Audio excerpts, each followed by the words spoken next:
লিলুয়া দাসপাড়ায় বাড়িতে আগুন, ভস্মীভূত 3টি ঘর। শুধু 3টি ঘর না, তার পাশে লাগোয়া দোকান, সেখানেও ভস্মীভূত হয়ে গিয়েছে।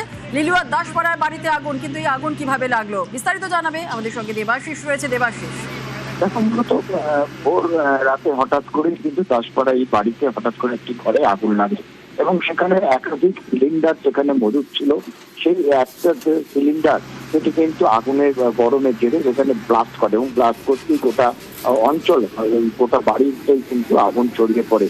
তবে আগুন লাগার পরে কিন্তু বাড়ির যে মানুষজনেরা ছিল তারা খুব দ্রুত সেখান থেকে বেরিয়ে আসায় কিন্তু বড়সড় দুর্ঘটনা, মৃত্যুর হাত থেকে তারা রক্ষা পায়। তবে আগুনের লেলিয়ান শিকা কিন্তু গোটা বাড়ি, 3টি ঘর এবং লাগোয়া একটি দোকান কার্যত ভস্মীভূত হয়ে যায়। খবর পেয়ে ঘটনাস্থলে 10 দলে 3টি ইঞ্জিন ঘটনাস্থলে আসে এবং ঘন্টাখানেকের চেষ্টায় আগুন নিয়ন্ত্রণে আনে।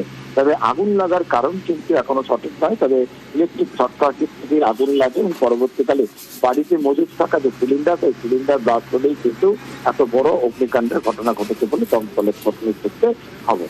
বেশ, ধন্যবাদ।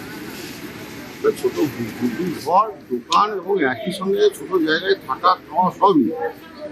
এবার রাত্রে কি থেকে গ্রীষ্মকাল কি থেকে কি লেগেছে, ম্যাট্রেস হতে পারে, অনেক কিছু হতে পারে, সেগুলো তদন্ত সরকার দুখানে আর কি একটা ছোট সিলিন্ডার, দুটো বড় সিলিন্ডার বার করেছে। পারিপার্শ্বিক যে আগুনটা ধরে গেছে, তারপরে যে হিটটা হয়েছে সেই হিটে হতে পারে। 3টে ঘর আছে, 3টে ঘরেই কিন্তু রান্নার সরঞ্জাম। এখন আগুন সম্পূর্ণ আন্ডার কন্ট্রোল। নিচে যেগুলো চাপা পড়ে আছে সেগুলো পকেট ফায়ার করে নেওয়ানো হচ্ছে। কত ইঞ্জিন এসেছে? এখানে 2টো ইঞ্জিন এসছে।